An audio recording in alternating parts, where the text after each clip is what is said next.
Army में the moment you wear the uniform, next day if you get injured, you are taken care for life. मैंने कुछ officers के interview देखे हैं जिसमें उन्होंने बताया कि इंजर्ड होने के बाद आर्मी ने उनका साथ छोड़ दिया।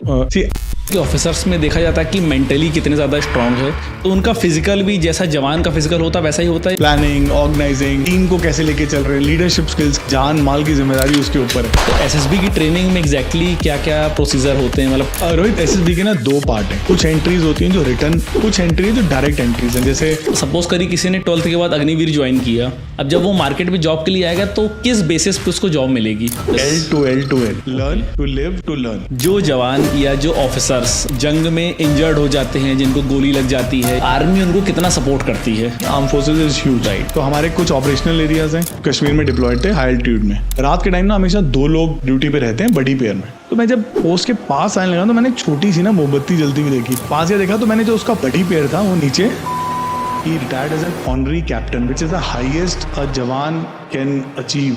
किसी को अगर आर्मी ज्वाइन करना है तो उसका क्या प्रोसीजर रहता है? Great question, रोहित। So lieutenant colonel Ankur Samarwal ji, कैसे हैं आप? All well, all well. स्वागत है आपका पंचायत विद रोहित में। Thank you so much. तो सर, आज जो हमारा पॉडकास्ट रहेगा ना, वो हम लोग बेस रखेंगे थोड़ा सा आर्मी के ऊपर। सिलेक्शन प्रोसीजर क्या रहता है, करियर ऑप्शंस क्या रहते हैं। बट चूंकि आपने बहुत साल आर्मी को सर्व किया है, तो सबसे पहले मैं आपसे एक फील जानना चाहूँगा कि वो क्या फीलिंग होती है किसी भी कंट्री की, नॉट ओनली इंडिया, किसी भी कंट्री की आर्मी का एक पार्ट होने की फीलिंग क्या होती है? Thank you so much Rohit for having me today. It's always a privilege meeting people like you, young blood, जोश and everything. And see, army is a way of life. Okay. Lot of people feel that it's a career option और कैसा रहेगा. So in the nutshell there are 4 things जिसके लिए आदमी काम करता है। पैसा, अगर हिंदी में बोलूँ तो, जी, लोकेशन, ओके, सोशल स्टेटस और पैशन। अब अगर इसमें से चारों मिल जाएं तो आप भगवान के पास मतलब भगवान की तरह ही हो जाओगे आप, क्योंकि आपको सब कुछ मिल गया। तो आपको कहीं ना कहीं कॉम्प्रोमाइज करना पड़ता है। बट अगर अब वही बात आती है, आप कॉम्प्रोमाइज कहाँ करना चाहते हो? सोशल स्टेटस पे, पैसे पे, लोकेशन पे, या अपने पैशन पे? आर्म फोर्सेस, चाहे आप किसी भी रैंक में कैसे भी ज्वाइन करिए, आपका सोशल स्टेटस हमेशा एक अव्वल दर्जे का रहेगा। उसको कोई मैच नहीं कर सकता, चाहे वो आप इंडिया में हो, चाहे आप बाहर हो, चाहे आप कहीं पे भी हो। हाँ, पैसा और लोकेशन थोड़ा सा कई बार कॉम्प्रोमाइज़ करना पड़ता है, but at the end of the day social status is something which is which defines us as human beings, as people. And it's a very unique feeling wearing that uniform day in and day out. और उस feeling को इस दुनिया में कोई भी ऐसी चीज़ नहीं है जो मैच कर सके। ग्रेट। तो कर्नल साहब, आप सबसे पहले तो मेरे को एक चीज़ बताओ कि किसी को अगर आर्मी ज्वाइन करना है तो उसका क्या प्रोसीजर रहता है? मैं 2-3 सवाल आपके साथ एक साथ दे रहा हूँ, फिर आप उसको स्टेप बाय स्टेप आप देखिएगा। किसी को आर्मी ज्वाइन करना है, उसका प्रोसीजर क्या रहता है, उसकी क्वालिफिकेशन क्या होनी चाहिए, और किस लोअर रैंक से लेके किस हायर रैंक पे वो एट ए टाइम ज्वाइन कर सकता है? ग्रेट क्वेश्चन रोहित, क्योंकि मोस्ट ऑफ द टाइम जो मैंने भी एक्सपीरियंस किया है, अब मैं सिलेक्शन प्रोसीजर में भी काफ़ी सालों से हूँ जी, कि अवेयरनेस और नॉलेज उतनी ज़्यादा नहीं है जितनी हम चाहते हैं कि हमारे यंगस्टर्स में हो, और उसी वजह से वो शायद कभी कभार डर जाते हैं आर्म फोर्सेस को लेके। इससे पहले मैं एक थोड़ा सा स्टेप पीछे लेना चाहूँगा सिलेक्शन प्रोसीजर से पहले, कि जनरली एक हमारी पॉपुलेशन के लिए army is Siachen, Kargil war और कश्मीर की लड़ाइयाँ, और अब मणिपुर की चीज़ें। But army is much beyond that. Okay, those are operational area. जैसे मैं कोई कंपैरिजन नहीं कर रहा, ऑब्वियसली आर्मी जैसे मैंने पहले बोला आपको एक वे ऑफ लाइफ है, आप पे ही रहते हैं। बट अगर आप रिस्क फैक्टर्स देखें तो and studies have proven this कि एक आदमी जो एक नॉर्मल सड़क पे आज किसी मेट्रो में चल रहा है, ही और she is at more risk because of us. how army becomes different, because the way we sign that we want to join, हम वॉलंटियर कर रहे हैं कि हमें अगर ज़रूरत पड़ेगी तो देश के लिए अपनी जान भी दे देंगे। तो सड़क पे चलते हुए आदमी को वो तैयार नहीं है कि मेरे को एक्सीडेंट हो जाएगा या मैं कुछ होगा। बट जब मैं रिस्क की बात करता हूँ, so let's go beyond Kargil and all those things. Yes, those are also are operational areas, और वहाँ पे काफ़ी कुछ चलता है। But arm forces has got much more to offer. बहुत कुछ ऑफर करते हैं। एक एडवेंचर, आपकी जो लाइफ होती है, जैसे मैंने सोशल स्टेटस के बारे में आपसे पहले बात की, एक फीलिंग ऑफ प्राइड जो आपके डिपेंडेंट्स, पेरेंट्स और सभी में आएगी। आप वो चीज़ें ना इतना एंजॉय कर पाएं जितना वो लोग कर पाएंगे just being associated with you.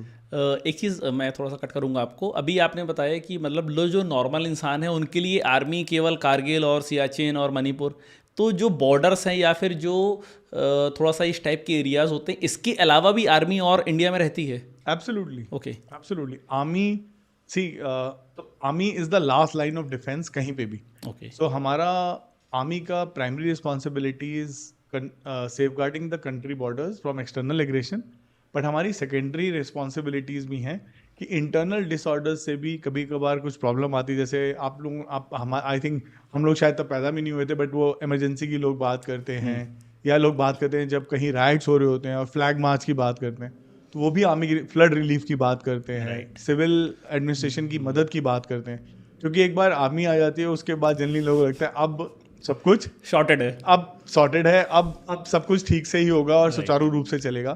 तो हमारी प्राइमरी रिस्पॉन्सिबिलिटी के अलावा अगर हम अपनी प्राइमरी रिस्पॉन्सिबिलिटी में नहीं है डिप्लॉयड, तो हमें अगर सिविल एडमिनिस्ट्रेशन रिक्विजिट करती है, रिक्विजिशन देती है मैजिस्ट्रेट कि आप हमारी मदद के लिए आइए, चाहे वो फ्लड रिलीफ के लिए हो, अर्थक्वेक में कहीं कुछ हेल्प करनी हो, अर्थक्वेक के बाद, या कोई भी नेचुरल कैलामिटी, या कभी राइट्स हो, कुछ हो, तो उसके लिए भी हम अपनी, क्योंकि हम after all we are citizen of the same country, right, and that becomes our, that is our secondary responsibility, then we also get help the civil administration out.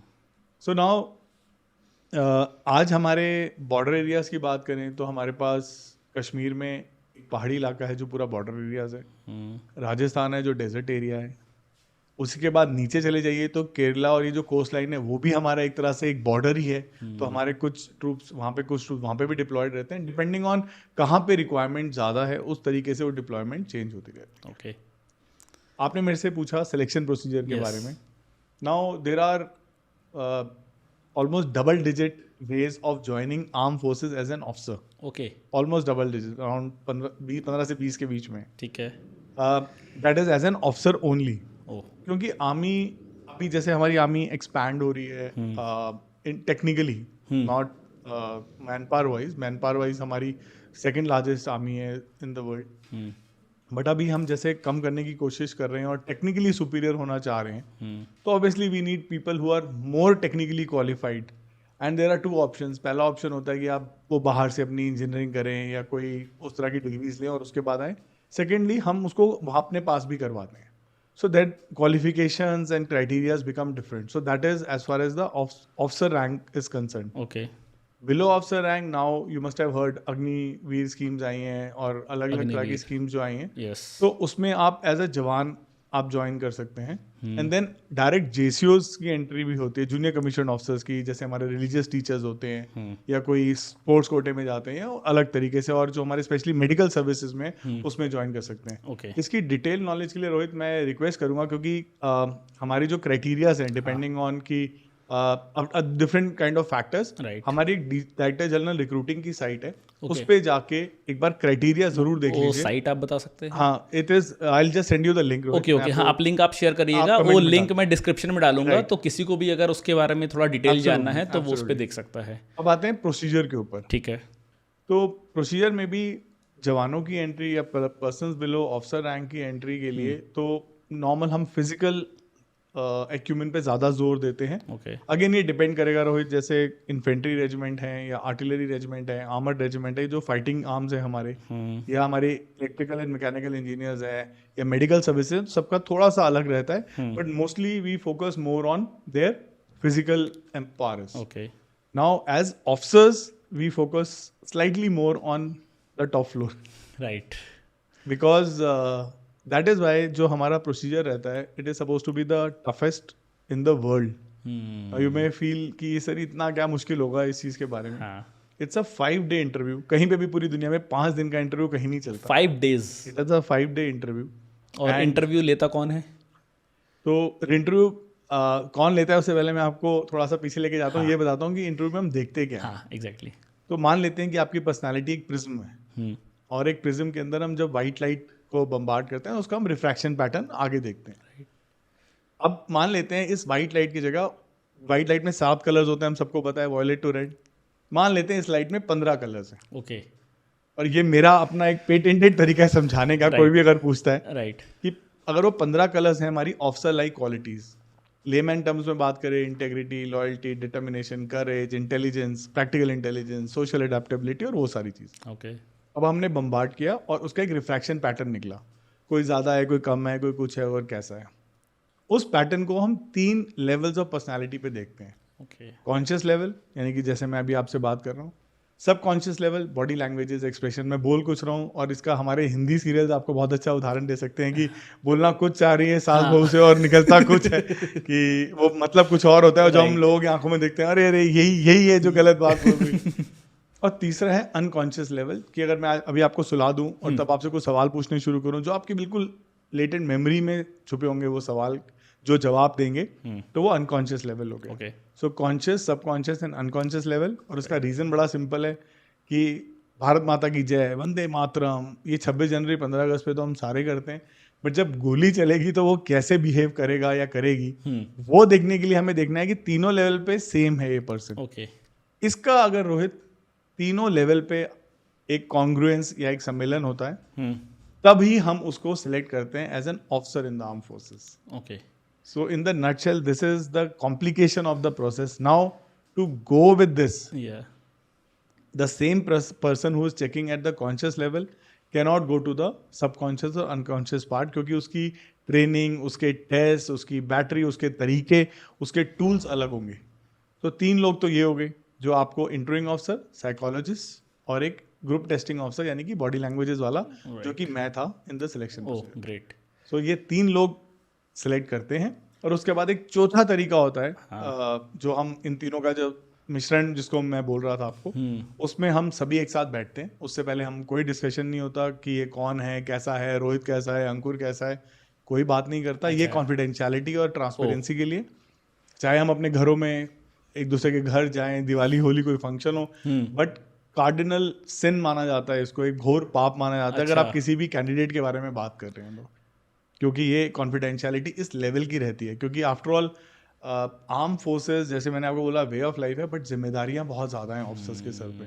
तो अगर मान लेते हैं हम कभी गलती से किसी गलत ऐसे इंसान को हम अंदर ले लें जो शायद उस लेवल पे ना हो, खरा ना उतरे, तो शायद बहुत ज़्यादा, शायद नहीं, वो पहले भी प्रूवन है कि बहुत नुकसान हो सकता है। अच्छा, जो ऑफिसर्स का आपने बताया कि ऑफिसर्स में देखा जाता है कि मेंटली कितने ज़्यादा स्ट्रांग है, तो उनका फिजिकल भी जैसा जवान का फिजिकल होता है वैसा ही होता है या कुछ डिफरेंट होता है? थोड़ा सा अलग होता है। मेंटली व्हेन आई सेड कि मेंटल और फिजिकल अगर 2 पार्ट हो गए, तो in the entry below officer rank generally physical is more heavy, okay, and in officers rank physical देखा जाता है, but mental aspects are far more. Planning plotting, हाँ जी, correct. Planning, organising, right, team को कैसे लेके चल रहे हैं, लीडरशिप स्किल्स कैसी हैं उनकी, क्योंकि आफ्टर ऑल उसको एक जो हमारा यंगस्टर है, जो जैसी कमीशन होता है बिकॉज ऑफ डिफरेंट रीजंस, क्योंकि मल्टीपल डिप्लॉयमेंट्स हैं, दूर दूर जगह में डिप्लॉयमेंट है, वो इंडिपेंडेंट एक कंपनी का, यानी कि 100 लोगों के जान माल की जिम्मेदारी उसके ऊपर है। तो उस लेवल की अगर जिम्मेदारियां उसके ऊपर आनी है, तो उसको उस तरीके से सक्षम भी होना चाहिए। राइट, तो इसलिए हम वो चीज़ें ज़्यादा चेक करते हैं। राइट। अभी सर आपने बताया था अग्निवीर एक नई योजना सरकार ने लॉन्च की है जिसमें 4 साल के लिए आर्मी जॉब दी जाती है। इसके बारे में आपका क्या विचार है कि ये गवर्नमेंट द्वारा सही लाई गई है या फिर नहीं? सो रोहित, कोई भी स्कीम या कोई भी मेजर या कोई भी स्टेप किसी भी देश में लिया जाएगा या किसी भी कम्युनिटी के लिए लिया जाएगा, उसमें उसके प्लस और माइनस दोनों ही होंगे। इसके कुछ प्लस कुछ माइनस कुछ माइनसेस हमेशा रहते हैं। ठीक है, अब कोई चीज़ जो रोहित के लिए काम कर रही है वो अंकुर के लिए शायद काम ना करे। राइट, मैं आपको इसका एक ब्रेकडाउन बता देता हूँ, and I leave for your audience to decide whether this is good, bad और ugly. Okay, see, today a person joins, and मेरे आपसे क्षमा चाहूंगा, बट आपने बोला ना आर्मी में जॉब के लिए ज्वाइन करे, तो मैं बोलूंगा आर्मी जॉब नहीं है। ओके, हम इसको it's army is not a career, it is like when I said, क्योंकि आप साइन कर रहे हो कि भाई मैं अपने देश के लिए जान देने के लिए तैयार हूँ, तो किसी करियर और जॉब में ये नहीं होता।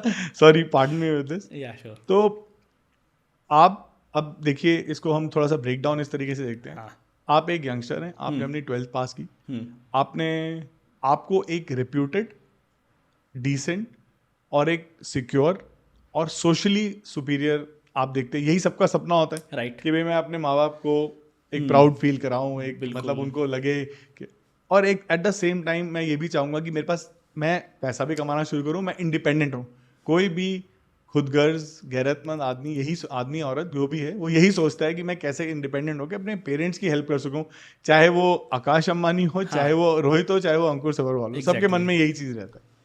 Now when we do that, तो हम अलग अलग ऑप्शंस अपने एक्सप्लोर करते हैं, and then this is an option which government has given in the open. India में अभी तक army is not conscription. Conscription मतलब हमारी कंपलसरी सर्विस नहीं है आर्मी की इंडिया में, ओके। वॉलंटियर सर्विस है। तो किसी कंट्री में हाँ, कंपलसरी है? सिंगापुर, ओह, इट्स कॉन्स्क्रिप्शन 2 साल के लिए आपको कंपलसरी। इजराइल, आपको 2 साल के लिए कंपलसरी आर्मी में रहना पड़ता है, और डिफरेंट पीरियड्स हैं। उसके बाद आपकी चॉइस है, आप रहना चाहते रहें, नहीं तो आप वापस आना चाहते हैं वापस। यूएस में किसी टाइम पे था कि कॉन्स्क्रिप्शन। चाइना में शायद है। चाइना में I am not very sure as on date उनका क्या स्टेटस है, बट अदरवाइज जनरली कॉन्स्क्रिप्शन, क्योंकि जिनकी आबादी जैसे जिस कंट्री जैसे इंडिया की आबादी ज्यादा है, तो हम जरूरी नहीं है कॉन्स्क्रिप्शन कर सकें इसको, बिकॉज वो भी अनमैनेजेबल हो जाएगा। राइट, बहुत ज़्यादा अनमैनेजेबल। Correct. फिर एक चीज़ इस पे ये भी आएगी ना कि लोग इतने ज़्यादा क्वालिफाइड ही नहीं हैं। करेक्ट, एब्सोल्युटली रोहित, बिल्कुल you hit the nail on the head कि इतना ज्यादा क्वालिफिकेशंस भी नहीं है। और साथ में जैसे सिंगापुर छोटी कंट्री है, वहां पे अगर वो कॉन्स्क्रिप्शन नहीं करेंगे तो उनको लोग ही मिलेंगे नहीं। करने। एग्जैक्टली। तो आपने अग्निवीर ज्वाइन किया। हाँ। अब देखते हैं इसके बाद क्या होता है। हाँ। आप अलग अलग जगह में डिप्लॉय होगे, हम्म। आपको पर मंथ एक सैलरी मिलेगी, ओके। आपके रेन्यूमरेशन मिलेगा, हम्म। साथ ही आप अब 4 साल के लिए उस जगह में आप कार्यरत हैं। तो आप मान लेते हैं कोई 12वीं पास बच्चा निकलता है या जो ग्रेजुएट निकलता है 20-21 साल का होता है, हाँ। और 4 साल मतलब वो 25-26 साल का हुआ। हम्म। उस 25-26 साल में वो 4 साल उसने इस देश की सेवा की।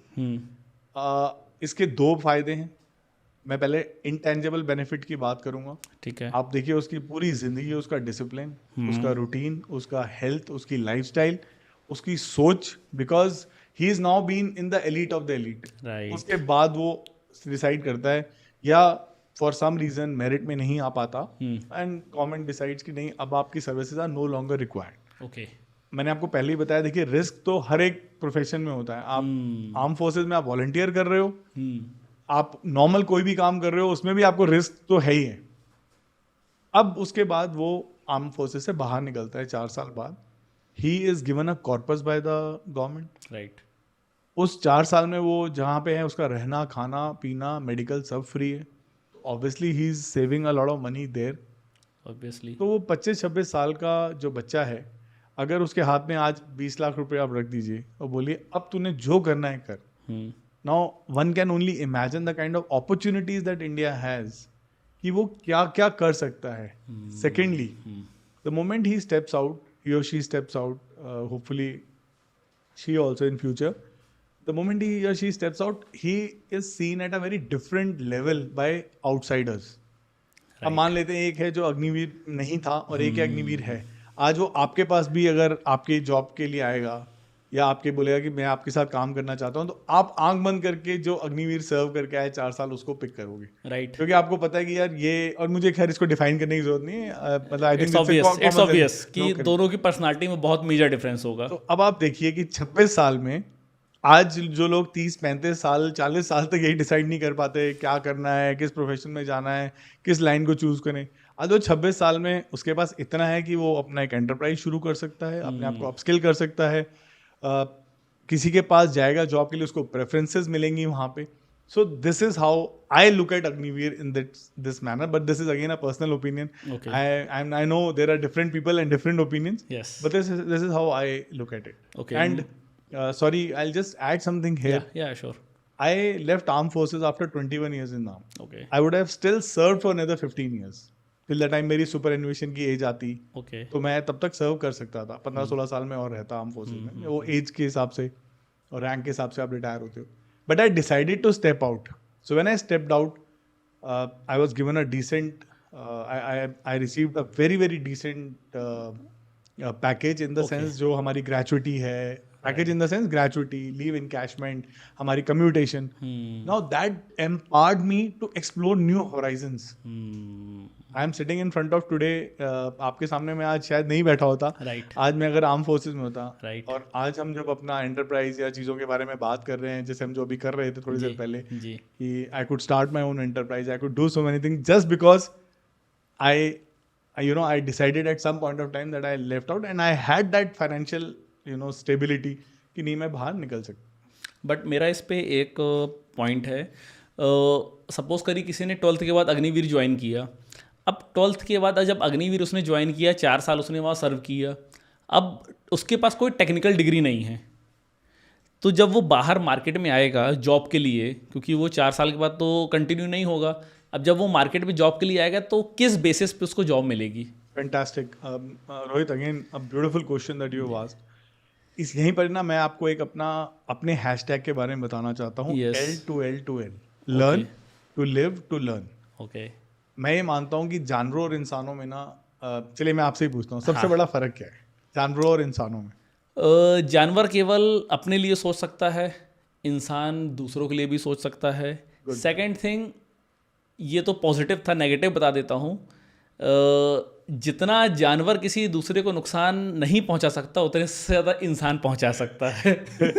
You are absolutely right. क्योंकि बोलते हैं ना, अक्लमंद दुश्मन ज्यादा बेहतर है बेवकूफ तो. राइट. तो जानवरों और इंसानों में बिल्कुल सही कहा आपने. जानवरों और इंसानों दोनों में देखिए सोचने और समझने की शक्ति होती है. ऐसा नहीं कि जानवर मूर्ख है, जानवर में भी सोचने बहुत समझदार इनफैक्ट कुछ इंसान शायद ना उतना सोच समझ पाए जितना अच्छे से जानवर सोच समझ सकता है. एग्जैक्टली. और कुदरत ने भी उनको इस तरीके से बनाया है कि उनको उनके डिफेंस मैकेनिज्म वगैरह सब दिए.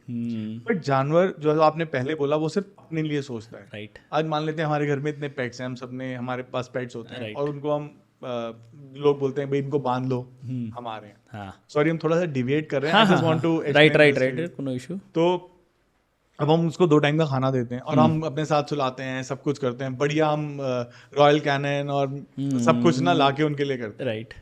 और अब मान लेते हैं रोहित, आपके पास वो 10 साल से है और आप उसको 2 दिन तक खाना नहीं देते, तो आपको लगता है वो आपको नहीं काटेगा या नहीं भौंकेगा आपके ऊपर? 50-50 चांसेस हैं, है ना. 50-50. तीसरे दिन चले जाएं तो भौंकने तो पहले दिन से लगेगा. काटने का आई एम नॉट श्योर. हाँ, काटने का मान लेते हैं, बट तीसरे दिन से he or she may do something which you would not expect. 10 साल से मैं इतना ध्यान रख रहा हूँ सब कुछ. एग्जैक्टली. क्योंकि उनकी वो सर्वाइवल इंस्टिंक्ट्स हैं. हमारे साथ क्या है, आज मुझे आप कहीं पे अगर हम में से किसी को पट्टा बांध के दो, सुबह शाम मटन चिकन और ये वो खिलाएं, या वेज में पनीर और ब्रोकली और ब्लूबेरी स्ट्रॉबेरी खिलाएं, तो हम खुश नहीं रह सकते. राइट. बिकॉज हम आज जो हैं, कल हम आज से बेहतर होना चाहते हैं. चाहे वो फाइनेंशियली बेहतर हो, चाहे हम इंटेलेक्चुअली बेहतर हो, चाहे हम सोशली बेहतर हो. हमें होता है कि अरे कल आज क्या किया है मैंने. और कुछ लोग हैं, अगर वो स्लॉथ की तरह या पड़े ही रहे पूरा दिन, वो भी एक टाइम आएगा जो बोलेंगे नहीं यार, उठ के कुछ तो कर ही लूँ मैं. नहीं तो आज हमारे इतने दिग्गज जो हैं एंटरप्रेन्योर्स, चाहे अदानी अंबानी, कोई भी आप बात करिए, बड़े लोगों की बात, बड़े जो जिनके टर्नओवर्स बहुत ज्यादा है, मैं ऐसे बोलूंगा, उनकी बात करिए, तो इसका मतलब उनके बच्चे बैठ के खा तो नहीं रहे. ऑब्वियसली वो भी उतनी मेहनत करके उसको बढ़ा रहे हैं. Right. So we learn to live and they learn to survive. Animals learn to survive. ये उनका एक सर्वाइवल इंस्टिंक्ट है कि भाई अपना 2 टाइम का किसी तरीके से गुजारा कर लो और कुछ नहीं चाहिए. अब यहीं पर ही मैं आपकी बात पे आता हूँ. When and I'll just start, I'll give you my own example. I decided at some point in my life and career in armed forces कि I should step out and do, maybe explore new horizons. Okay. But I realized कि मैं बाहर निकल के करूँगा क्या. सुन्जू ने art of war लिखी है, उसमें उन्होंने बहुत अच्छा लिखा है कि if you know about the enemy only, then you may or may not win a battle. If you know about yourself and the enemy, for every battle winning, you will face a defeat. Okay. But if you know surely about yourself, then you will never face defeat in the battle. Okay. अगर आपको अपने के बारे में पता है तो आप कभी ना मतलब मात नहीं खाओगे जिंदगी में. तो मैंने सोचा यार मैं इन्फेंट्री ऑफिसर हूँ, चलो मैं बाहर निकलता हूँ. बाहर निकल के मैं क्या करूँगा. ऑब्वियसली लीडरशिप, सिक्योरिटी, कुछ रोल्स आते हैं, बट वो एक ना सैचुरेशन पॉइंट होगा. क्योंकि मेरी टेक्निकल नॉलेज जो आपने बोला, टेक्निकल नॉलेज बिल्कुल नहीं थी. राइट. तो मैंने 2 MBA की, मैंने एक MSc की साइकोलॉजी में. आर्मी छोड़ने से पहले, आर्मी के दौरान I used to take out time. मैं अपने टाइम से निकालता था, चाहे मैं कहीं भी डिप्लॉय होता था.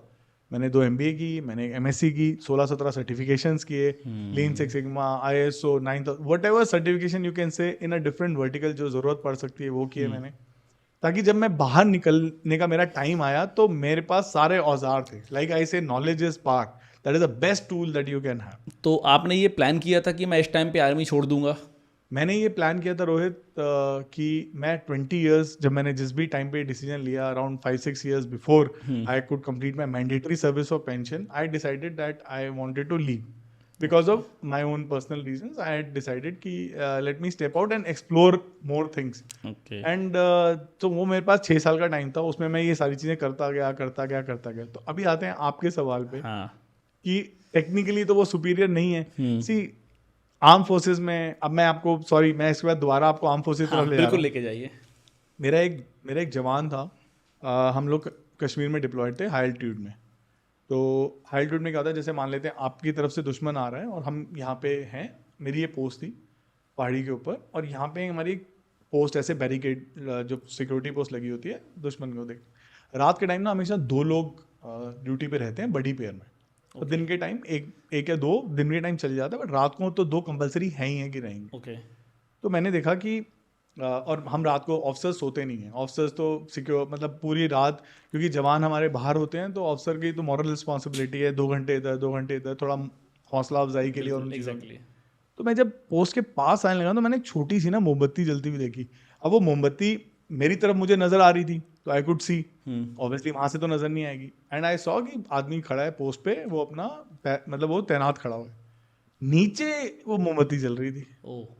और -4-5 डिग्री का टेम्परेचर था. मुझे लगा शायद थोड़ा, मतलब हो सकता है ठंड हो या कुछ हो. बट जब मैं पास गया देखा तो मैंने जो उसका बड़ी पेड़ था वो नीचे किताब खोल के पढ़ाई कर रहा था मोमबत्ती से. तो मैंने कहा, मुझे अभी तक याद है, राजेश उसका नाम था. मैंने कहा राजेश क्या कर रहे हो आप? कहता है साहब वो ना जब इसका टाइम ड्यूटी का होता है ना, तो क्या होता है, बड़ी पेयर क्यों होता है कि अगर आप थोड़ा सा आराम करना होता है तो एक आराम कर लेता है, दूसरा तैनात रहता है. राइट. जब मेरा आराम का टाइम होता है तो मैं पढ़ रहा होता हूँ. मैं 1 महीने बाद मैं कोर्स पे जा रहा हूँ, आर्मी का कोर्स करने को, वेपन कोर्स करने के लिए जा रहा हूँ. ठीक है. ऐसे तो मेरे को बहुत बड़ी खुशी भी हुई. और मेरे को लगा, देखिए ये हमारे लिए, ये वो अपने टाइम से, सोचिए रात को जो उसको सोने के लिए 3 घंटे मिलते हैं वो छोड़ के वो काम कर पढ़ रहा है. मुझे बहुत बताते हुए खुशी हो रही है रोहित आपको, कि जब वो रिटायर हुआ आर्म फोर्सेस से, he retired as an honorary captain, which is the highest a jawan can achieve Okay. while he's in the armed forces if he is not going for an officer entry. Okay. उसी अगर line में चले, वो highest है. He became a subedar major, honorary lieutenant, then honorary captain, and he retired as that. क्योंकि वो जज्बा जो उसका था वहां पे. अब again coming back to your question कि टेक्निकली सुपीरियर नहीं है. आज 22 साल की उम्र में रोहित, आप ऑलमोस्ट 60 to 70% यूथ ऐसे देखेंगे जो किसी टेक्निकल लाइन में गए ही नहीं है अभी तक. प्रॉब्ली उनके अपने फाइनेंशियल कंस्ट्रेंट्स हैं, but most of the time what I find is financial constraint भी होते हैं जिनके पास है, उसमें से भी अराउंड 50 से 60% लोग हैं जो कंफ्यूज्ड हैं कि हम करें क्या. समझ, और आधा टाइम तो इसी में निकाल देते हैं कि अच्छा हम ये करें, अच्छा अब ये आधा कर लिया, फिर ये करके ये करें. अब सोचिए वो जवान ने उस वक्त मेहनत की, तो अगर कोई 4 साल के लिए भी आ रहा है, एंड मैंने आज तक आर्म फोर्सेस में कभी किसी को भी ये बोलते हुए नहीं देखा, नहीं तुम ये चीज कोर्स नहीं करोगे या तुम ये नहीं करोगे. ऑपरेशनल चीजों का ध्यान रखते हुए मैंने भी रह के कॉरेस्पॉन्डेंस से ही सब कुछ किया. राइट. तो यू मीन टू से कि अगर आप अग्निवीर पे जा भी रहे हो 4 साल, तो उस 4 साल के पीरियड में भी आप अपना डिग्री कोर्स कंप्लीट कर सकते हो. एब्सोल्युटली. देखिए आपको साल की छुट्टी तो मिलेगी. आप अपना प्लान ऐसे करिए, एग्जाम के टाइम पे अपना प्लान करिए और आप प्रॉपर एप्लीकेशन डालिए. अगर there is no operational requirement, तो why will somebody stop you to go. But इसमें एक चीज़ मैं ऐड करूँगा. इंडिया में ना लोगों को सेटल होने की आदत है.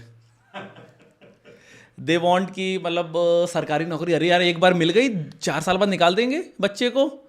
तो चीज़ है ना, मतलब उनको चाहते कि वो जितनी जल्दी सेटल हो जाए. वो 22 साल 25 साल की एज में एक बार सरकारी नौकरी मिल गई, ज़िंदगी भर घसीटते रहो उसको, ज़िंदगी भर घसीटते रहो. चीज़ों को एड ऑन नहीं करते हैं, आप अपनी स्किल्स को इम्प्रूव नहीं करते हैं. एब्सोल्युटली. इसी वजह से जो ज़्यादा लोग अग्निवीर की बुराई कर रहे हैं ना, कि यार अग्निवीर बेकार है या विपक्ष बोल रहा है या कुछ भी बोल रहा है, तो वो मेंटली लोगों के माइंड में सिर्फ ये है कि यार सरकारी नौकरी किसी तरीके से तो मिली है, अब वो 4 साल बाद निकल जाएगी तो यार ज़िंदगी हम कैसे काटेंगे.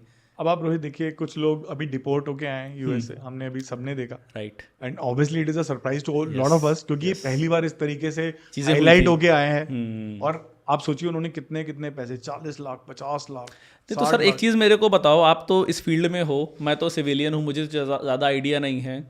आप 40 लाख 50 लाख रुपए दे के इंडिया से जा रहे हो, इसका मतलब आप भीख तो नहीं मांगते रहे इंडिया में, absolutely absolutely Rohit, absolutely. 40-50 lakh रुपए लगा के इंडिया में क्या बिजनेस किया जा सकता है, क्या स्किल्स ग्रैब की जा सकती है। और वहाँ जाके मैं लिटरली बताऊँ, मैं जितने मैंने चीज़ें देखी हैं, जितना हम लोग मूवीज़ में देखते हैं, जितना मैंने पढ़ा है, 90% लोग जाके वहाँ स्वीपर का काम करते हैं। एब्सोल्युटली। सी रोहित, 90%, मैं थोड़ा सा इसमें आपको एक छोटा सा करेक्शन ये देना चाहूँगा। सी मेरा स्किलिंग और एम्पावरमेंट मैं बोलूँगा, और आपने वो मेरा, आपने जैसे बोला कि आपके प्रोफाइल में भी आपने Yes. मेरा एम है कि आदमी को इस तरीके से खुद ही को कर बुलंद इतना कि हर तदबीर से पहले खुदा बंदे से खुद पूछे, बता तेरी रजा क्या है। मेरा स्टेटस भी है, जो मेरी टैगलाइन है, संकल्प निश्चयति भाग्यम। संकल्प करके अपने आप भाग्य भी निश्चित होता है। आप कोशिश करिए तो क्यों नहीं होगा। द प्रॉब्लम इज कि बिल्कुल आपने सही बोला कि हम सेटल होना चाहते हैं, एक्चुअली सेटल नहीं है। जैसे आप सड़क पे गाड़ी देखते हो ना चलते हुए, हर आदमी बिजी लगता है आपको, बट बिजी विदाउट वर्क, तेज जाना है, तेज जाना है, तेज जाना है। जो सेटलमेंट की आप बात कर रहे हो, अभी जो लोग 40-50 लाख रुपए दे के गए हैं बाहर, आई एम टेलिंग यू, इतने पैसों में 1000 बच्चे सेटल हो जाते हैं इंडिया में। Obviously. अगर आप एक ऐसा सेंटर खोलते हैं, मान लेते हैं जैसे मैं, I was vice president Philips before I switch to entrepreneurship, Great. and we established centers of excellence India में, and Philips was doing a phenomenal job. We were establishing those centers of excellence in collaboration with a lot of other companies and state government, everybody. And हमारे बच्चे जो वहाँ place हुए थे, वो बच्चे 4 गुना market salary पे मल्टीपल प्लेसमेंट में हुए थे, और सिर्फ 3 महीने के लिए वो बच्चे हमें मिले थे। Oh. ITI के डिप्लोमा होल्डर्स थे वो बच्चे, बट वो लेथ मशीन वगैरह की बजाय वो एडवांस मैन्युफैक्चरिंग टेक्नोलॉजीज में थे। हमने उनको कैम, कैड, मिलिंग, टर्निंग 3 महीने में हमने उनको सिखाया, और 3 महीने बाद तो मैं बैंगलोर तक, मैं अलग अलग कंपनीज में जाके खुद देखता था कि बच्चे ना बंधुआ मजदूर नहीं है। तो इनको, तो मेरे को कहीं 1-2 चेयरमैन ने बोला भी कि तू हमारा इंटरव्यू लेने आया है, हम तेरे बच्चे मैंने कहा सर देखो, please don't mind this, but I want to see where they will be working. Right. And Rohit, वही बच्चे, provident fund, medical facility, accommodation, खाना, देहरादून का बच्चा बैंगलोर, पुणे में जाके प्लेस हुआ है 4 गुना मार्केट सैलरी से ज्यादा, क्योंकि हमने उनको मैं ये नहीं बोलूंगा हमने बनाया, उन्होंने खुद भी इतनी मेहनत की हमारे साथ कि हमने कहा हम तुम्हारे साथ 200% मेहनत करेंगे। ऑनेस्टी हमारे उसके अंदर है, आप 1 कदम लोगे, हम 10 लेंगे, but you have to work hard, and they worked hard and they cracked it. And we didn't charge a single penny because obviously state government was sponsoring. But there's so many opportunities. It is only how to crack it and how we can ensure कि intent सही हो। अगर intent है मदद करने की तो होगा। थोड़ा सा आप अपनी एकेडमी के बारे में बताइए कि एकेडमी में आप क्या करते हैं, कैसे बच्चों को हायर करते हैं, और उसके बाद उनके पास क्या करियर ऑप्शंस होते हैं। So Rohit, as of now, like I left Philips and we have started this about 3-4 months back. Okay. Not very old. I'm a Yeah. fairly young uniform to corporate to entrepreneur. Right. तो मेरे को एक चीज़ जो मैं जब Philip जैसे ही मैं निकला तो मैंने कहा यार कुछ अपना करना है। Right. And, तो मेरे को ना किसी ने 1 महीने के लिए बोला कि यार आप मेरे पास आके कुछ ये बच्चों को आप ट्रेनिंग दे सकते हो SSB की। तो मैंने कहा हाँ व्हाई नॉट, ये तो मेरा पैशन है, और घर के पास भी था, to be honest with you. Right. Delhi वाला हूँ तो थोड़ा घर के पास जरूर देखता हूँ जगह। Okay. तो मैं गया वहाँ पे, तो अराउंड 70 और children we trained in that month, और मैंने देखा कि जो मेरे काउंटर पार्ट से जो ट्रेनिंग दे रहे थे, तो मुझे ना कुछ समझ नहीं आया to be putting in a nutshell कि इस तरीके से किसका भला हो रहा है, मुझे नहीं समझ में आया। और जिन बच्चों को मैंने जो मेरे साथ ट्रेनिंग कर रहे थे, आई सॉ, क्योंकि मैं पहले भी थोड़ा सा प्रो बोनो चैरिटी वाइज कह लीजिए या एक सोशल इम्पैक्ट के लिए मैं कर रहा था, और बच्चे रिकमेंड हो रहे थे आर्मी में ऑफिसर बनने के लिए। तो ये जब मैंने देखा, मैंने कहा यार ये किसका फायदा हो रहा है। चलो आपने पैसे दे दिए, अब Rohit has come to me and he has given me money, but isn't it my responsibility to deliver value to Rohit? Right. But ये नैतिक जिम्मेदारी क्यों नहीं उठा रहा है कोई? क्योंकि हम आफ्टर ऑल हम सब यूनिफॉर्म में हैं, यूनिफॉर्म से ही बाहर निकले, most of them were either they were civilian और arm forces officers. So that is the time I decided कि no, I should start, let me start with this first. And that is where Invincio का जन्म हुआ, जो मेरी company का नाम है। इनफैक्ट मेरी नहीं है कंपनी, मेरी माता जी और मेरी वाइफ की है। वो ओनर्स हैं, मैं आज भी एम्प्लॉई हूँ। I am the CEO of the company. Great. And we started first in an online manner. It started showing results because हमारी क्लासेस बोलते हम 2 घंटे थे, 4 घंटे 6 घंटे क्लासेस चलती थी हमारी, क्योंकि मैंने कहा तुम लगे रहो, मैं तुम्हारे साथ दुगना लगूंगा, Right. उसकी चिंता मत करो। Then the second part was where we collaborated with somebody in Pune. Obviously, armed forces में से निकला हूँ. I am not a seasoned entrepreneur. I wanted some knowledge. I wanted to work with few people who have already seasoned themselves in entrepreneurship. Okay. तो पुणे में हमने collaboration में किया and उसके बाद हमने अंबाला में कोलैबोरेशन में एक और सेंटर एस्टैब्लिश किया। Great. And recently we have established our structures and everything in one of the top institutions in the country. One of the top institutions, the सैनिक स्कूल, जो फीडर इंस्टीट्यूट है हमारे national defence academy वगैरह का, हमने वहाँ establish किया।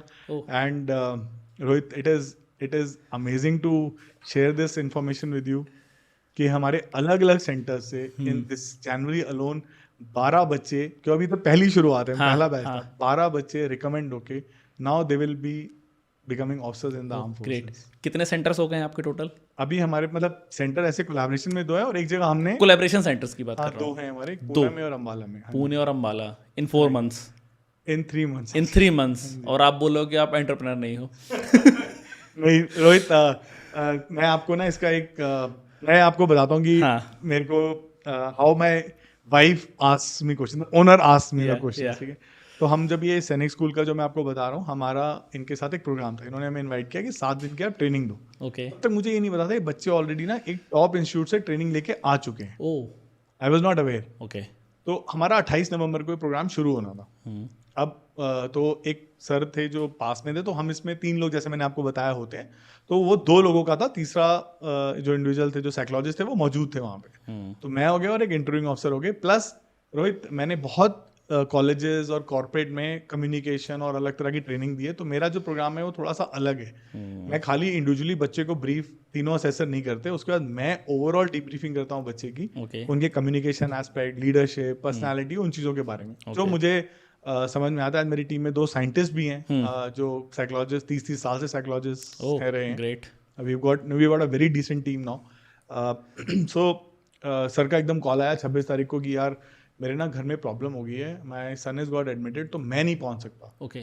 Sir की 27 की फ्लाइट थी, sir could have reach there, और 28 से प्रोग्राम शुरू होना, और मैं दिल्ली में था। And this is a place called Ambikapur which is around 300 kilometres from Raipur, Chhattisgarh में। Yes, I know. So I said कोई बात नहीं सर, क्योंकि एक चीज़ फौज ने ज़रूर सिखाई है, and that is where I am, कि मैं ये कह रहा हूँ, चाहे अग्निवीर के लिए जाए, चाहे कहीं जाए, ये जो फैब्रिक है ना डिसिप्लिन का और इंटेग्रिटी का और इंटेंट का, ये कभी ना आपका चेंज नहीं होगा। मेरे को लगा 28 से, मैंने जब बात की वहाँ के प्रिंसिपल और वाइस प्रिंसिपल, उन्होंने कहा सर कोई नहीं, 1 आध दिन आगे भी लेट कर दो। मेरे मन में नहीं यार, लेट नहीं, it is a commitment, and commitment if it can be fulfilled we will fulfil it. तो मैंने 27 तारीख को शाम की फ्लाइट ली, मैं रात को रायपुर पहुँचा, रात को मैंने कैब ली सुबह 4:30-5 बजे मैं अंबिकापुर पहुंचा, और 8 बजे मैं क्लास लेने के लिए वहाँ पहुंच गया था। वो मॉर्निंग 8 बजे से लेके इवनिंग 7 o'clock तक हमने क्लासेस ली, जिसमें 1 घंटे का चाय ब्रेक और खाने का ब्रेक लिया हमने, और अगले 7 दिन हमारा यही रूटीन रहा। और उसके बाद मुझे आपको बताते हुए बहुत खुशी हो रही है, उसमें से 4 बच्चे रिकमेंड हुए ऑफिसर बनने के लिए। एंड हमारे जो रिव्यूज़ हैं, जो हमारे टेस्टिमोनियल्स हैं, जो बच्चा रिकमेंड हो जाता है, लोग बोलते हैं ना जो पास हो जाएगा वो तो सब अच्छा ही बोलेगा। मैंने अपने ब्रोशर में उनके रिव्यूज डाले हैं जो पास नहीं हुए हैं। अच्छा। उनके भी डाले हैं जो पास हुए हैं, उनके डाले हैं जो पास नहीं हुए हैं, क्योंकि मैं मेरा मकसद ये है कि कोई मेरे पास अगर इस लेवल पे आ रहा है तो मैं उसको इस लेवल पे भेजूं अपनी ट्रेनिंग के बाद। कोई इस पे आ रहा है तो इस पे भेजूं, कोई इस पे आ रहा है तो इस पे भेजूं। अगर उसको वैल्यू नहीं नजर आ रही मेरे प्रोग्राम में और हमारे इंटेंट में, तो then I think we are a failure. So in my entrepreneurship journey, which is very very small, but big, small but big, I'll say that our intent has to be correct. हमेशा मंशा ठीक होगी तो फल अपने आप मिलेगा। थोड़ा सा SSB की ट्रेनिंग के बारे में बताइए कि SSB की ट्रेनिंग, क्योंकि मुझे बड़ा इंटरेस्ट था बचपन से और मैं जा नहीं पाया, बट SSB की ट्रेनिंग में एग्जैक्टली क्या क्या प्रोसीजर होते हैं, मतलब कैसे आप ट्रेन करते हैं? रोहित, एसएसबी के ना 2 पार्ट हैं। ओके। कुछ एंट्रीज होती हैं जो रिटर्न, जैसे national defence academy, CDS entry के लिए आप जाते हो।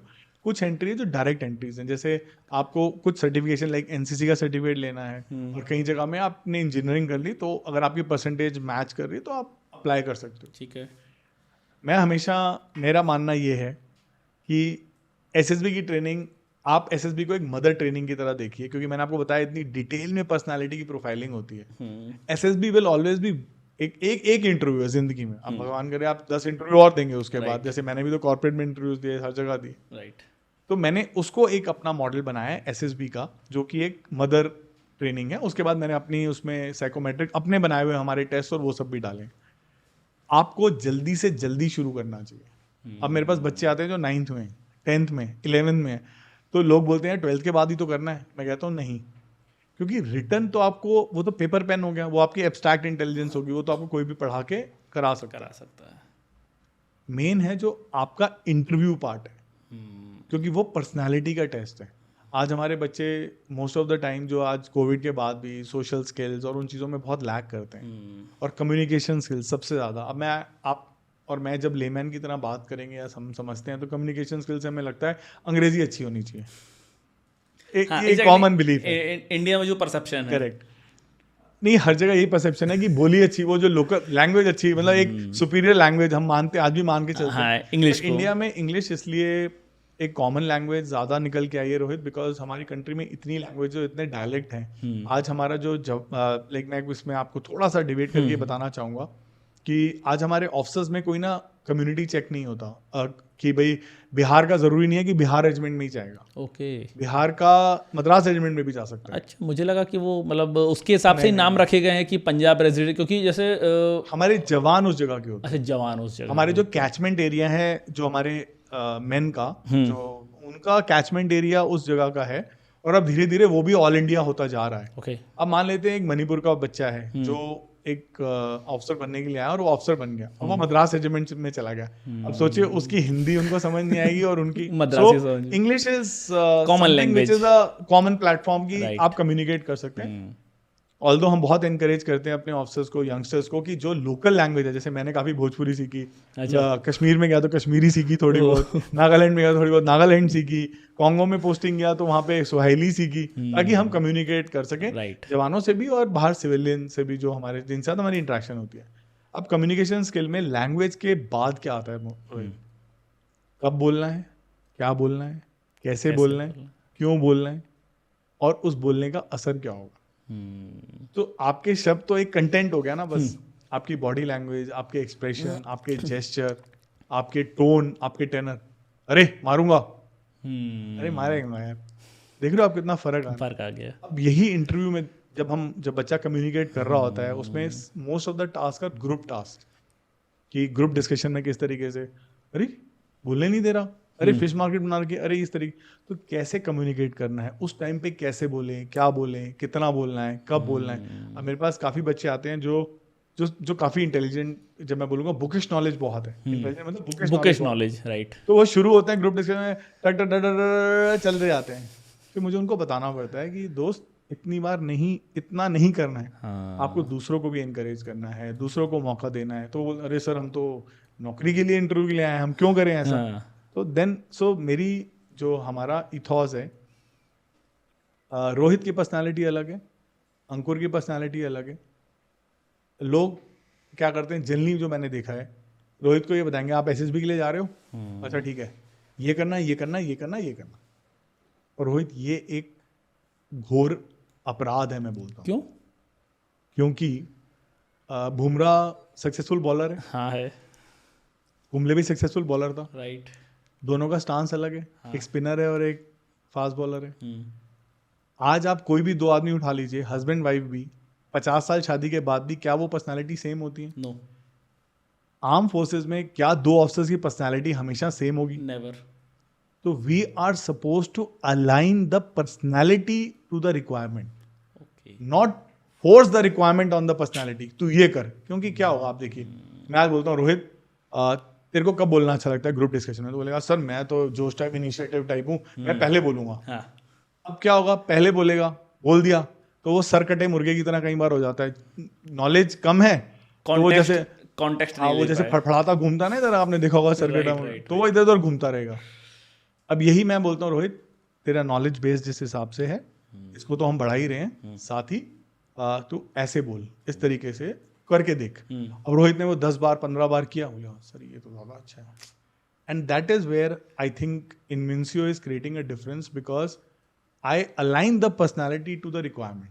एंड उसको मैं बच्चे मेरे को वीडियोस रिकॉर्ड करके भेजते हैं, अभी भी आप देखेंगे दिन में 40 से 50 वीडियो मेरे बच्चों के आते हैं, और मैं हर वीडियो को सुनता हूँ, हर वीडियो को चेक करता हूँ, और उस वीडियो को चेक करने के बाद उसको मैं फीडबैक देता हूँ कि थोड़ा मुस्कुराओ, थोड़ा रिलैक्स हो, थोड़े डेटा पॉइंट ज़्यादा डालो, थोड़ा ये करो, थोड़ा वो करो।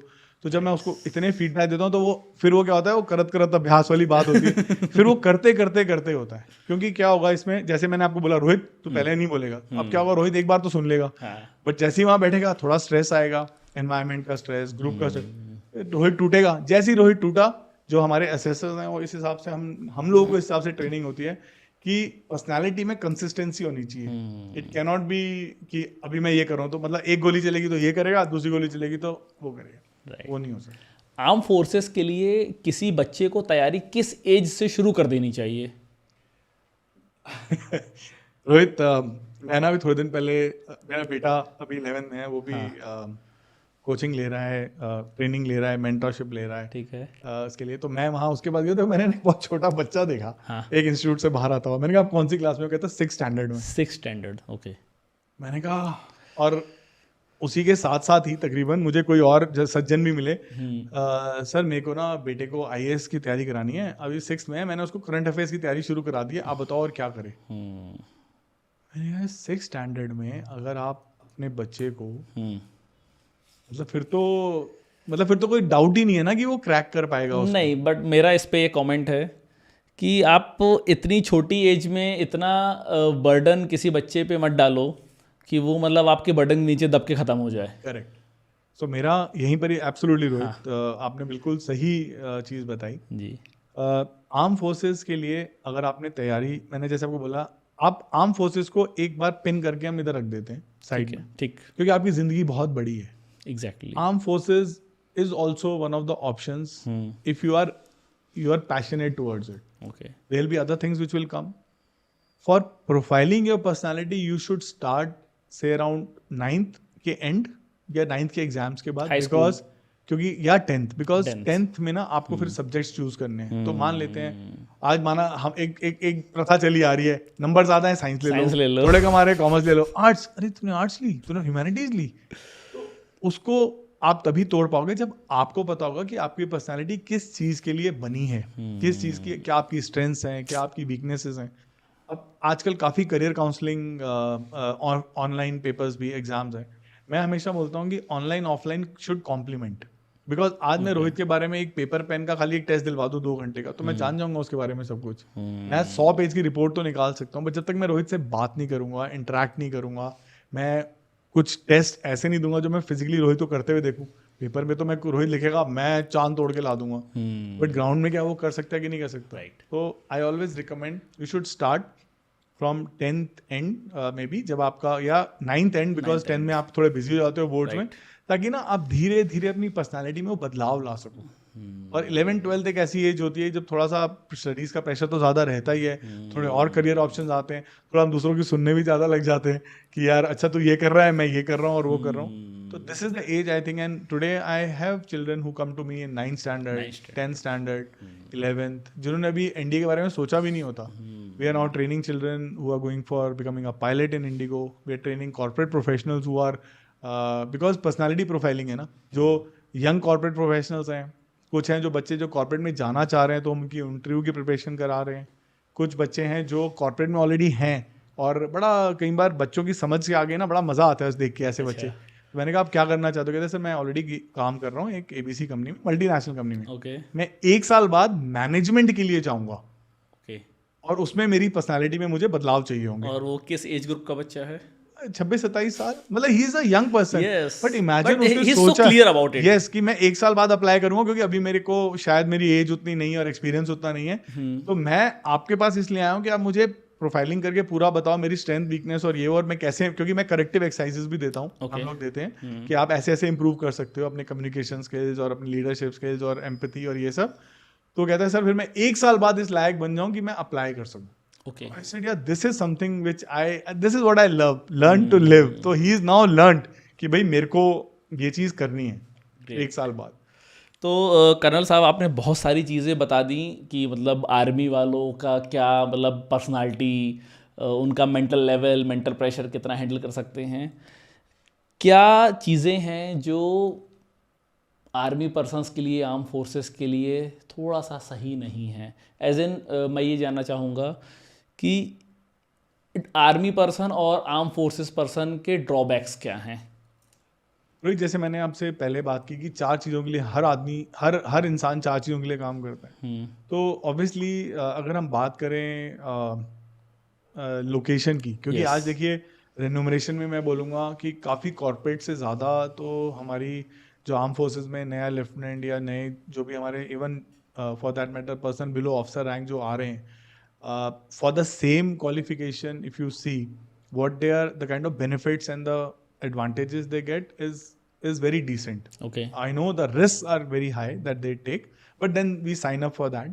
But अगर लोकेशन की हम बात करें, वो एक ज़रूर कई बार खलता है मन में कि Okay. यार घर में कोई बीमार है या कुछ है, जैसे हम चाहते हैं ना कि हम अपने परिवार के साथ हो, Right. बट देन कुछ पाने के लिए कुछ खोना तो पड़ता है। And I think when I got commission, मुझे याद है तब ना ये पार्लियामेंट अटैक हुआ था और हमें बोला था कि आप सीधा the moment you get commission आप यहीं से सीधा कश्मीर में जाएंगे। Okay.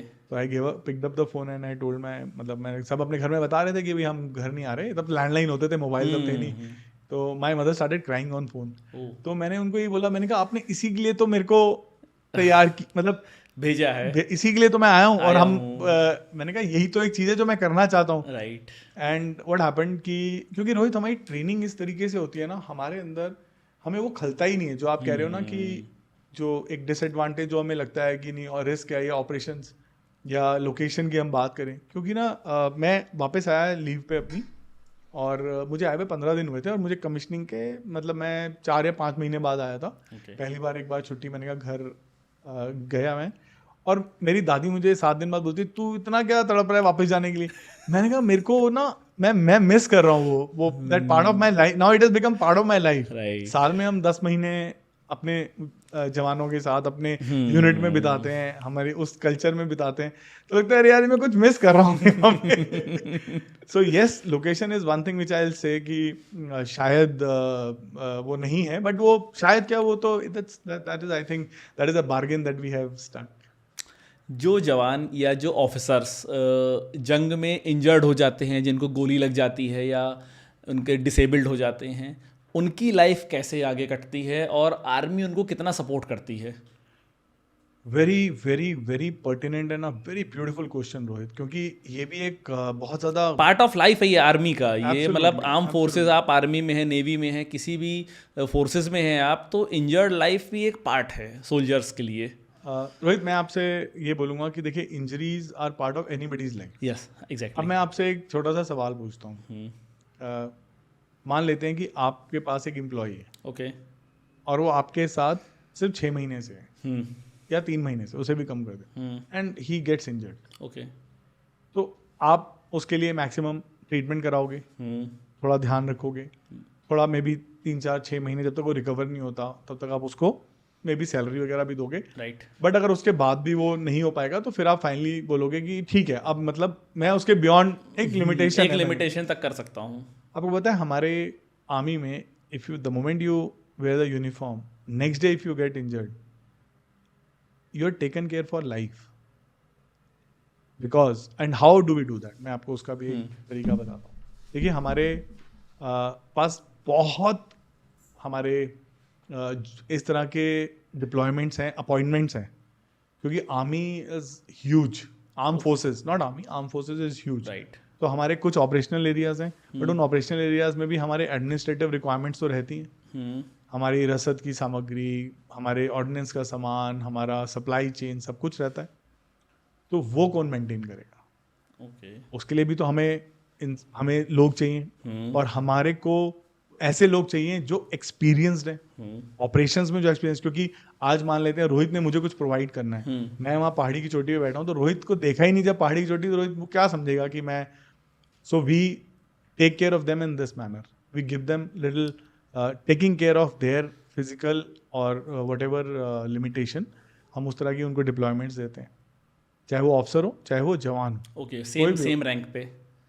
हाँ, मतलब सेम रैंक का कोई, सी रैंक ना रोहित, अभी एक assured career progression arm forces में है। ओके। लाइक एक ऑफिसर 13 साल की सर्विस में लेफ्टिनेंट कर्नल बनेंगे ही अगर उन्होंने अपने एग्जाम, जो छोटे मोटे 2 एग्जाम होते हैं वो पास कर लिए। ठीक है। जवान हमारा एक नाइट अपना, उनका भी करियर प्रोग्रेशन है कि उनको, तो इवन इफ वो अपने एग्जाम नहीं भी पास किए, आफ्टर सम टाइम अगर वो एग्जाम पास कर लेते हैं तो उनको उस रैंक पे उसकी सैलरी मिलनी शुरू हो जाएगी। ठीक है। तो सेम रैंक पे, ऐसा नहीं है कि अगर मान लो हम दोनों सेम रैंक पे और आप और मैं, मान लो मेरे को कोई इंजरी हो गई है, अगर मुझे ऑपरेशनल एरिया में इंजरी हुई है तो मेरे को सारी प्रमोशंस के लिए भी कंसिडर किया जाएगा। ऐसा नहीं है कि मैं ऑपरेशनल एरिया में अगर मान लो कोई गोली लग गई है या कुछ हो गया है तो मुझे राइट आउट, नहीं अब तो ये किसी लायक नहीं, ऐसा बिल्कुल भी नहीं है। अच्छा। आप अगर हमारे सीनियर जर्नल्स को अभी भी देखेंगे, आप काफी लोगों को देखेंगे, वो एक वाइट और रेड कलर का रिबन लगाते हैं। हाँ, लगाते हैं। वो वुंड मेडल है, यानी कि उनको कहीं ना कहीं चोट लगी है, कोई गोली लगी है, कोई स्प्लिंटर इंजरी है, कुछ है। तो ये थोड़ी कि हमने उनको वो आज इतने सीनियर रैंक पे पहुंचे हैं तो हमने, मतलब army takes care of it कि if you have given your, but provided you should be physically able to go head with it, in the sense that आपको कोई बहुत ज्यादा हैंडीकैप नहीं है कि आप बिल्कुल चल नहीं पा रहे हो, कुछ इस तरीके का होता है। तो फिर आपको शील्डेड और शेल्टर्ड अपॉइंटमेंट्स मिलती है। मैं इनफैक्ट काफी लोगों से ऐसे मिला हूं जैसे दोनों घुटने रिप्लेस हो रखे हैं यंग एज में ही, या घुटनों में एक्सीडेंट की वजह से स्क्रूज लगे हुए हैं, so they were still serving and they are my coursemates, some of them who are still there, और 22 साल हो गए हैं उनको, शुरू में ही चोट लग गई थी, 2-3 साल में ही स्लिप डिस्क हो गया था या कुछ हो गया था, तो दे obviously can not go beyond, मतलब वो ऑपरेशनल एरिया में नहीं डिप्लॉय कर सकते उनको, because see officers have to lead, वो पहाड़ियाँ चढ़नी है, सब कुछ करना है, बट उनका पूरा ध्यान रखा जाता है। देयर सैलरी इज, ऐसा नहीं है कि सैलरी कम कर देते हैं, सेम रहती है, same salary pay. Absolutely there is no difference. This is great. And हमारी जो मेडिकल फैसिलिटीज हैं, they are like par excellence, research and referral जो हमारा दिल्ली में, it is best in the country. तो उसमें his treatment, like I have retired now, मेरी wife का, मेरे बच्चे का, मेरा बच्चा जब तक 18 साल का है, जब तक उसकी जॉब नहीं लग जाती, मेरी वाइफ का और मेरी मदर का और मेरा, हम तीनों का treatment will be taken care by the arm forces. तो आर्मी जैसी ऑर्गेनाइजेशन नहीं है जो अपने लोगों का ध्यान रखती है। बट मैंने कुछ ऑफिसर्स के इंटरव्यू देखे हैं जिसमें उन्होंने बताया कि मतलब उनके इंजर्ड होने के बाद आर्मी ने उनका साथ छोड़ दिया, या उस हिसाब से ट्रीट नहीं किया, या वो सैलरी नहीं पे कर रहे हैं। The beautiful part about any community is Rohit कि आप ना सबको कभी खुश नहीं कर सकते। वो स्टीव जॉब्स या किसकी एक सेइंग है ना कि अगर मेरे को सबको खुश करना होता तो शायद मैं आइसक्रीम बेच रहा होता, राइट। तो something like that. I don't know the case. Okay. See, I in my career of 21 years in the armed forces, and now that I have dealing, and generally मैं आर्मी ऑफिसर्स के बच्चों से ही ज़्यादा deal कर रहा हूँ अभी थोड़े टाइम में, कॉर्पोरेट जो कॉर्पोरेट में, क्योंकि जनरली अभी 2 महीने 3 महीने हुए हैं तो उन्हीं के ज़्यादा मेरे पास फोन्स आ रहे हैं, जो बाहर वाले तो बाद में और आने शुरू हो ही जाएंगे, I am very sure. Right. तो I have never come across anybody जिसने मुझे ये बोला हो यार मेरे साथ ये हो गया तो आर्मी मेरा ध्यान नहीं रखा, या मेरे साथ ये कर दिया। Obviously there are certain procedures, 5 उंगलियां बराबर नहीं होती रोहित, कई बार हम भी कुछ ऐसा कर जाते हैं जो हमें लगता है शायद हमें हाइंडसाइट में कि नहीं करना चाहिए था। और I got injured while I was when I was deployed in Democratic Republic of Congo as part of UN mission. It was a field area posting for me. अब वहाँ जाके मेरे को अगर चोट लग गई एंड मैं प्रॉपर आर्मी से निकला हूँ, I left army as a category, मतलब I was not physically 100% fit when I left, and I got injured in 2010। और 10 से लेके टिल 2017-18, जब तक वो बहुत ज़्यादा एग्रीवेट नहीं होगी, मैं सब कुछ करता रहा, तब भी चलता रहा। एंड 18 से लेके 23 जब तक मैं निकला हूँ, तो 18 से 23 5 साल मुझे तो आर्मी ने कुछ ऐसा ट्रीटमेंट नहीं दिया कि मुझे महसूस कराया कि नहीं तेरे को चोट लगी हुई है, तू इस लायक नहीं है, ये तू। हाँ, मैं ये ज़रूर करता था रोहित कि क्योंकि मुझे चोट लगी थी तो ऑब्वियसली मैं कुछ चीज़ें नहीं कर पाता था, but I used to overcompensate at other places. कि अच्छा ये मुझे पता है, तो मैं ये सोच के बैठ जाऊँ कि नहीं अब तो मैं ये नहीं कर सकता, तो मैं और 4 अपॉइंटमेंट ऐसी ले लेता था या ऐसे काम ले लेता था जिसमें मैं कंट्रीब्यूट कर सकता हूँ, राइट। क्योंकि फाइनली सेल्फ रिस्पेक्ट नाम की भी एक चीज़ होती है। Self-respect, बाकी आई स्टिल self-dignity। से कि हो सकता है कुछ ऑफिसर्स का एक्सपीरियंस ना रहा हो, but that is I think very personal and case to case basis, and I don't know about it, so I would not like to comment क्या हुआ है उनके साथ, हाँ। मुझे पता है। Okay, so my last question, India में ना वर्दी की बड़ी कदर है, और आर्मी की वर्दी या नेवी की वर्दी या एयरफोर्स की वर्दी एक ऐसी वर्दी है जिस पे शायद ही कोई दाग हो, लेकिन एक वर्दी इंडिया में और है, पुलिस की वर्दी, और मुझे नहीं लगता कि शायद जितने दाग उस पे हैं किसी और वर्दी पे होंगे। ये मेरा ऐसा परसेप्शन है as a human being, as a Indian, as a middle class Indian. चीज़ें कितनी ज़्यादा ख़राब हो जाती हैं पुलिस के प्रॉपर वर्क ना करने की वजह से, ये चीज़ें मैंने देखी हैं। आप इस पे क्या ऐड करना चाहोगी? अगर जिस प्लान ऑफ वर्क से आर्मी काम करती है, जिस प्लान ऑफ वर्क से फोर्सेस काम करती हैं, जिस ईमानदारी से वो काम करती है, अगर उसी ईमानदारी से अगर पुलिस भी अपना काम करे तो हम अपने इंडिया को कैसे और बेटर बना सकते हैं? रोहित, मैं थोड़ा सा इसमें आपसे माफी चाहूंगा, बट हाँ। डिफर करूंगा कि जो ईमानदारी वर्ड है ना, ये बहुत सब्जेक्टिव है, ओके। क्योंकि मैं और आप दोनों बिल्कुल अपने आप से भी ईमानदारी करना चाहते हैं, हाँ, 200%, बट कई बार हम एक दूसरे से भी अपने आप से भी कई बार आज नहीं मन, आज नहीं दौड़ने जाता, आज कर लेते हैं। हाँ। जो डायनेमिक्स हैं पुलिस के या पैरामिलिट्री फोर्सेस के और जो आर्म फोर्सेस के हैं, वो बहुत ही अलग हैं। सबसे पहले ओके। मान लेते हैं, आप आर्म फोर्सेस की भी बात करिए तो अगर मैंने आपको सेकेंडरी रिस्पॉन्सिबिलिटी और प्राइमरी रिस्पॉन्सिबिलिटी का बताया, अब मैं अगर डिप्लॉयड हूँ फ्लड रिलीफ में, ओके। वहीं मैं डिप्लॉयड हूँ पाकिस्तान के साथ बॉर्डर में, आप देखिए डायनामिक्स कितने अलग हो गए दोनों। चेंज हो जाएंगे। यहाँ मुझे किस किस से डील करना पड़ रहा है, वहाँ पे मुझे पता है सामने दुश्मन है, मुझे उससे काम करना है, या मैं काउंटर इंसर्जेंसी में जहाँ पे दुश्मन नहीं पता। अब आप पुलिस का देखिए, इंडिया में per capita deployment of police personal is one of the least in the world, कि हर एक आदमी, मुझे फिगर ध्यान नहीं है अभी, हाँ। बट हर एक आदमी पे हमारी जनसंख्या के हिसाब से। अब मैं आपसे इससे बारे में एक दूसरा सवाल पूछना चाहूंगा। वंदे भारत शुरू हुई, हाँ। अगले दिन ही उसकी फोटो आनी शुरू हो गई, रैम्पेजिंग, डिस्ट्रक्शन ऑफ प्रॉपर्टी, सब कुछ किया। राइट। अब वो कौन पुलिस वाले ने या किसी ने जाके किया वहाँ पे? वो तो हम ही लोग थे कर रहे थे। किसी भी सोसाइटी में Rohit, and this is what I train my children also, जो मेरे पास ट्रेनिंग के लिए आते हैं, you have to be responsible for your self first. आप पुलिस से एक्सपेक्ट कर रहे हो या पॉलिटिशियन से एक्सपेक्ट कर रहे हो या एग्जीक्यूटिव से एक्सपेक्ट कर रहे हो कि वो यार कुछ करते नहीं है, गड्ढे इतने सारे हैं, ये वो सब कुछ। आई have scene so many people जो बीच में खड़े होकर कभी मदद कर देते हैं। क्या हम दोनों रोहित पूरा दिन बिजी हैं? क्या हमारे पास आधा घंटा नहीं है कि हम 4 लोग मिलके, आई एम नॉट टेलिंग यू कि आप किसी दूसरे का काम करो, बट काम तो आप ही का है ना। हमारे घर में भी कई बार जाले लगे होते हैं मकड़ी के, हम उसको साफ नहीं करते महीने।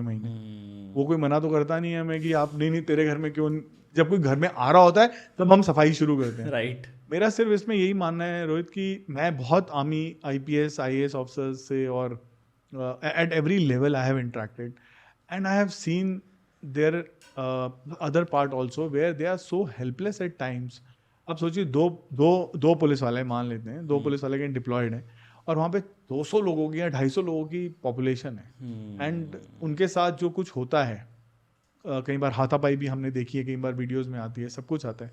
क्या किसी ने उनको कभी इस चीज़ का कॉग्निजेंस दिया है कि ये वो बोले नहीं इसी की कोई गलती होगी, नहीं यही गलत काम करने अंदर घुसा होगा? हम उसको एक स्टीरियोटाइप कर देते हैं, परसेप्शन बना हुआ है। करेक्ट, हम उसको स्टीरियोटाइप कर देते हैं। अच्छा, आर्मी वाला है तो ईमानदार होगा, सही ये होगा तो गलत तरीके से काम करेगा। अब वो जाके बेचारा वहां पे people are beating them up. जब कोविड के टाइम पे कितना हम लोगों ने देखा कि लोग परेशान थे, और पुलिस वालों को भी उन्होंने डॉक्टर्स की पिटाई की, सब कुछ किया, तभी बोला नहीं इन्होंने कुछ गलत किया होगा। अच्छा, बड़े हॉस्पिटल का डॉक्टर है, ये भी कुछ गलत कर रहा होगा। सबसे पहले तो मैं बोलूंगा कि खुद अंदर झांक के हम देख लें तो ज्यादा अच्छा है कि क्या हम सब कुछ सही कर रहे हैं, and then let's try to see how we can help. थोड़े दिन पहले हम एक जगह, मुझे टाइम से पहुंचना था बट थोड़ा सा ट्रैफिक जैम था, मैंने कहा यहाँ पे क्यों है, तो आई सॉ कि ट्रैफिक लाइट काम नहीं कर रही थी और एक सिंगल ट्रैफिक पुलिस वाला वो चौक पे खड़ा हुआ। और ये दिल्ली की बात कर रहा हूँ मैं, आई am not talking about Tier 2 Tier 3 city, क्योंकि रेड लाइट काम नहीं कर रही, एवरीबडी इज जस्ट क्रॉसिंग, कोई ये ध्यान नहीं दे रहा कि चोट लग रही है, एक्सीडेंट हो जाएगा, कुछ हो जाएगा। अब यही अगर हम वो हाथ कर रहा है सब कुछ, फाइनली पता है 5 मिनट बाद उसने गिव अप कर दिया। क्या क्या कब करेगा? तक और कितना करे, क्योंकि उसमें जैसे ही उसने किसी को रोका तो गाड़ी से उतर के आ गया कोई। अब देखिए रोहित, आप और मैं, आज मैं आपके सर पे बंदूक रख दूं या मैं आप मेरे सर पे रख दो, तो मैं ही बोलूंगा नहीं भाई जो तूने करना है कर ले यार। सही है, तो exactly. Why will somebody put their life as risk कि वो गाड़ी को उसने क्रॉस नहीं करने दिया। तो मेरा थोड़ा सा इसमें डायकॉटमी का थोड़ा अलग व्यू है। I always look at any uniform with pride. I always say कि ही और she has earn this uniform. Obviously पांचों उंगलियां बराबर नहीं होती, कई बार कुछ हर जगह कुछ लोग ऐसे होते हैं जो, बट हम उसको स्टीरियोटाइपिंग करके उसको इतना, क्योंकि आज आप मीडिया में अगर कोई ये बताएगा इस पुलिस वाले को यहाँ पकड़ा गया, अरे यार क्या हुआ क्या हुआ, अच्छा कहीं ये बता दिया कि इस, कितने हम आर्टिकल्स देखते हैं ये पुलिस वाले ने ये इतना अच्छा काम किया, किसी की मदद की वहां पे पहुंचने में, तो वो क्या रहता है, वो 4th-5th पेज पे कितनी सी न्यूज बन के। वो फिर एक्चुअली लोगों के माइंड में ये भी होता है ना कि ये उसकी ड्यूटी है। करेक्ट, एब्सोल्युटली रोहित, ये हाँ क्या बोलते हैं, जिम्मेदारी कोई नहीं ठेकेदारी पूरी। ठेकेदारी पूरी। ये उसकी ड्यूटी है, ये तो उसने करना ही था। हाँ एग्जैक्टली, ये परसेप्शन लोगों के माइंड में है। Very true Rohit, very true, ये थोड़ा सा है। और आई थिंक आपके माध्यम से मैं ये भी अपील करना चाहूँगा कि लाइक आई ऑलवेज से कि हर आदमी और औरत और या कोई भी हो, हर इंसान एक लड़ाई लड़ रहा है। जो यूनिफॉर्म में है वो बॉर्डर पे लड़ रहे हैं, या जो आज आप भी एक लड़ाई लड़ रहे हो, आपका कैमरामैन एक लड़ाई लड़ रहा है, चाहे वो घर में हो, चाहे वो बाहर हो, चाहे वो रोटी की हो, चाहे कपड़े मकान की हो, चाहे अच्छी जिंदगी की हो। So everybody is a soldier, right. But you should be a citizen worth dying for that soldier who is on the border, because he is not standing alone for himself, he is standing for everybody or anybody in uniform. So please be worth that citizen, कि आज उसको भी लगे कि हाँ भाई मेरे घर में, क्योंकि हम कई बार ये भी देखते हैं कि हमारे जवानों की फैमिलीज को इतना ट्रबल किया जाता है जमीन जगह के लिए, इन चीज़ों के लिए।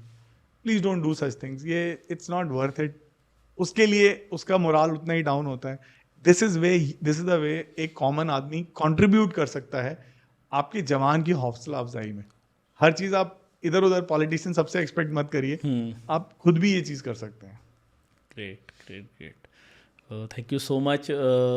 जो आपने चीज़ें बताई हैं, वर्दी को लेके मेरा परसेप्शन तो चेंज हो गया, मेरी ऑडियंस का हुआ कि नहीं हुआ वो तो कमेंट में बताएंगे, लेकिन चीज़ें आपने बहुत इजी तरीके से बहुत क्लियर की हैं। और एक चीज़ जो मुझे बड़ी अच्छी लगी पूरे पॉडकास्ट में, वो ये लगी कि एक चीज़ मुझे समझ में आई कि जो बंदा एक बार फोर्सेस में चला गया वो अपनी लाइफ में कुछ ना कुछ तो कर ही लेगा। Absolutely. ये फैक्ट है। ये चीज़ जितना मुझे कॉन्वर्सेशन में समझ में आया कि अगर जो बंदा एक बार वहाँ पे अंदर चला गया ना, वो एक दिन बाद बाहर आए, 1 साल बाद बाहर आए या 20 साल बाद बाहर आए, वो बाहर आके अपनी लाइफ के साथ कुछ ना कुछ अच्छा कर ही लेगा।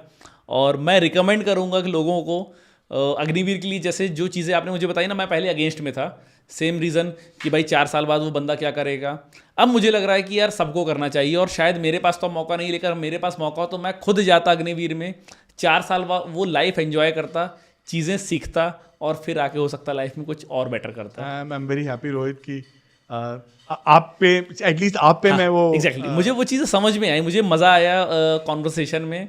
और thank you so much panchayat with Rohit में आने के लिए। Thank you so much, thanks for having me.